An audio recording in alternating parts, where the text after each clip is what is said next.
fait le jeu en prenant son air de docteur concentré. Montre voir ton nom. Un peu. Il la prend entre ses doigts, l'approche de son œil droit, tout en fermant son œil gauche.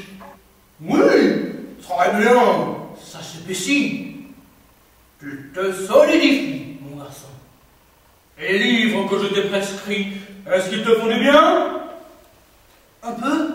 J'ai lu le début de l'histoire de la femme acacia, celle qui plante si profondément ses épines dans le corps des garçons qu'elle embrasse, qui se transforment en passoires ensanglantées et se mettent à gicler comme des systèmes d'arroseurs automatiques, balançant du sang sur les murs et sur le visage de Miss Acacia, qui ne peut pas s'empêcher de rire et de pleurer en même temps. Tu veux connaître la suite? Je la connais. Il se racle la gorge. Plus que par cœur. Allez! Il meurt d'envie de me la raconter. Et j'adore la complicité qu'il instaure quand il me raconte ses histoires, donc je ne me fais pas prier. Jack allonge les bras et écarte les doigts. Ses os craquent et se sont la muse. Il sourit de toute sa grande face de très très vieux Robert Mitchum. Après avoir démontré une bonne centaine de prétendants, elle tombe folle amoureuse d'un homme, au point d'apprendre à le caresser avec ses épines. Ils savent tellement bien s'embrasser que des fleurs commencent à pousser dans le ventre et au bout des épines de Miss Acacia. Elle se met à prendre goût aux choses douces qui poussent dans le ventre et aimer le désir de devenir maman. Et le garçon, tu ne m'en parles pas, comment il est? Il marque une pause en passant son pouce et son index sur son menton.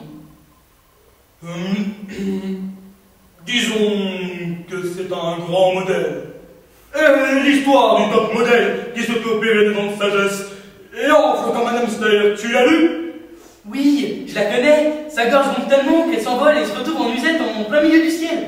Comment se termine l'histoire de Miss Acacia? C'est une histoire en cours. On ne connaît pas la fin, dit-il évasif.